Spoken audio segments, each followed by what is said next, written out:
ये अपने DG ISI को, वो भी आसिम मलिक, तो इसको टास्क दिया है कि भारत में आतंकवादी हमले कराओ अपने प्रॉक्सीज के जरिए। तो मतलब ये दो आसिम मिलकर एक आतंकी प्लान बना रहे हैं, आसिम मुनीर और दूसरा डीजी आईएसआई आसिम मलिक।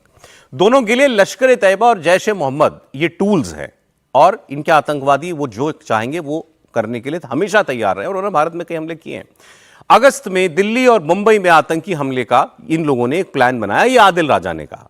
अब ये जानकारी पाकिस्तान का एक रिटायर्ड मेजर दे रहा है, जिसके सोर्सेज हैं वो कहता है आईएसआई में और पाकिस्तान की आर्मी में, तो उसकी बात को यूं ही इग्नोर नहीं किया जा सकता। कल ही मैंने आपको खबर बताई थी, आज मैं आपको आदिल राजा का बयान सुनाने जा रहा हूं। अच्छा, वो इंटरेस्टिंग इसलिए भी है क्योंकि वो एक और पाकिस्तान के रिटायर्ड आर्मी पर्सन से बात कर रहा था, और उसने कहा कि मेरे सोर्सेज ने बताया है कि आसिम मलिक को कहा है आसिम मुनीर ने कि हमला कराओ भारत में, बदला लो बलूचिस्तान में जो हमले हो रहे हैं उसका।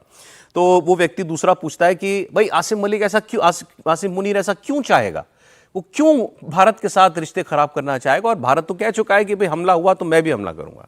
तो उसका जवाब बड़ा इंटरेस्टिंग है, आप सुनिए। इस वक्त वन विंडो ऑपरेशन पाकिस्तान में आपको पता है कि वो अवेलेबल है आसिम मुनीर के जरिए या आसिम मलिक के जरिए, वो उसी को चलाना चाहते हैं।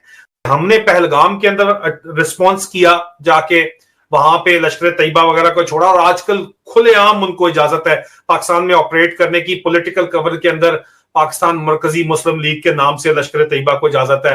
पहले उन्होंने एमएमएल नाम की एक पार्टी बनाई थी, उनको इन्होंने एक्सेप्ट नहीं किया, लेकिन पीएमएमएल को इन्होंने एक्सेप्ट कर लिया, क्योंकि अब वही काम, और ये कोई नई चीज नहीं है सर। आपको भी पता है मुशर्रफ दौर से पहले टिट फॉर टैट रिस्पॉन्स होता था। अब जैसे वो करते थे, यहां से हम करते थे। हाँ, तो उसी में 26/11 वगैरह हुआ है, तो उसी चक्कर में उसी आइडियोलॉजी के तहत मुला मिलिट्री अलायंस को रिवाइव करके, लेकिन सर वो हालात अब रह नहीं गए। लेकिन आप उन्हीं हालात को दोबारा से रिवाइव करने के चक्कर में अभी अगस्त में मेरी इतलात ये है कि मुबैना तौर के ऊपर प्लान किया गया है, मेनलैंड के अंदर, कश्मीर में नहीं, न्यू दिल्ली और इंडिया को टारगेट करने का प्लान इनका जो है वो चल रहा है। और अब प्लान हमने एक्सपोज कर दिया है, तो अभी पता नहीं उसको ऊपर नीचे करेंगे, लेकिन अंदर से प्रेशर बहुत ज्यादा है, क्योंकि ये जो बलूचिस्तान के रिस्पॉन्स में, माइंड यू, बलूचिस्तान के रिस्पॉन्स में ये करना चाह रहे हैं, हम स्टेट एक्टर्स ये काम कर रहे हैं। तो ऐड करूंगा, नॉन स्टेट एक्टर्स के जरिए पॉलिटिशियंस को पाकिस्तान में भी कंट्रोल किया जाता है, और इनके ऊपर पैट्रनेज फुल फ्लेज आईएसआई और एमआई की है। सर मैं और आप फौजी हैं, हमें ये बात पता है, एज अ प्रूफ पता है, तो हम क्यों ये झूठ बोलें, दरमियान में दो नंबरी फिर करें।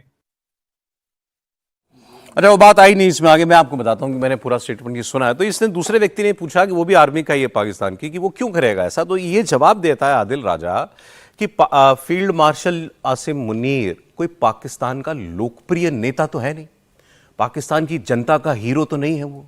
जनता तो आर्मी को पसंद नहीं करती, खास तौर पर इमरान खान के जितने सपोर्टर्स हैं वो सबसे पॉपुलर आदमी है, वो तो अब दोबारा मोर्चा खोलने वाले हैं आसिम मुनीर के खिलाफ। इमरान खान जेल से बैठ करके जो अपनी बहन के जरिए या नेताओं के जरिए जो पोस्ट सोशल मीडिया पर करवाता है, वो क्या कहता है कि अब वक्त आ गया है इस मिलिट्री एस्टैब्लिशमेंट के खिलाफ खुलकर एक ऐलान जंग सॉर्ट ऑफ करने का। तो आदिल राजा का कहना यह है कि जनता के बीच में वो अलोकप्रिय है, और अपनी आर्मी के उसके लिए कुछ मैटर अगर करता है तो वो ये कि मैं अपनी आर्मी और उसके जनरलों, उसके और अफसरों की नजर में मैं हीरो बना रहा हूं, और उसके लिए ये उसकी डेस्परेशन है कि वो भारत के साथ कुछ ना कुछ इशू क्रिएट करता रहे। ये सूट करता है उसको। मतलब हमारे यहां ये लगता है, कन्वेंशनल थिंकिंग ये है, भारत ने स्टैंड लिया, हमला होगा तो हमले का जवाब बहुत बड़ा होगा।